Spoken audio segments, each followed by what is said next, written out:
Hello everyone, কেমন আছো তোমরা সবাই? আশা করছি তোমরা সবাই খুব ভালো আছো।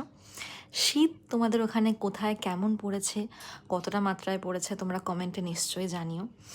কারণ আমাদের এখানে সেরকম কুপকুপে ঠান্ডা না পড়লেও ভোরবেলা খুব ঠান্ডা, সেটা আমি বুঝতে পারছি কারণ আমি অফিস যাচ্ছি প্রত্যেক দিন ভোর 4:30-5টায় উঠে। 6টা থেকে আমার এখন শিফট।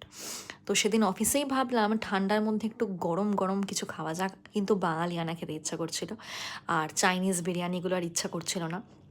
তো আনিয়ে ফেললাম আবারও একবার আহারে বাঙালি থেকে একটা কম্বো, যেটায় ছিল বাঙালির বাসন্তী পোলাও আর চিকেন কষা।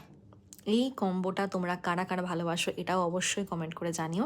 কারণ বাসন্তী পোলাও মাটন কষা তো অনেকেই ভালোবাসো, আমিও তাদের মধ্যে একজন, কিন্তু চিকেন কষা দিয়ে বাসন্তী পোলাও কিন্তু একদম মন্দ লাগে না।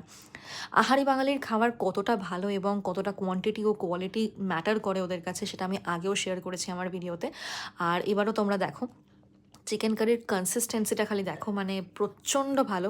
আর বাসন্তী পোলাওটা একদম ঝরঝরে ঠিক পরিমাণ মিষ্টি এবং মানে খুব খুব ভালো খেতে। কম্বোটা তো আমার খুবই ভালো লেগেছে। অফিসে বসে শীতের মধ্যে এই গরম গরম কম্বোটা এনজয় করেছি। তোমরা কিন্তু অবশ্যই কমেন্ট করে জানাবে তোমাদের কেমন লেগেছে।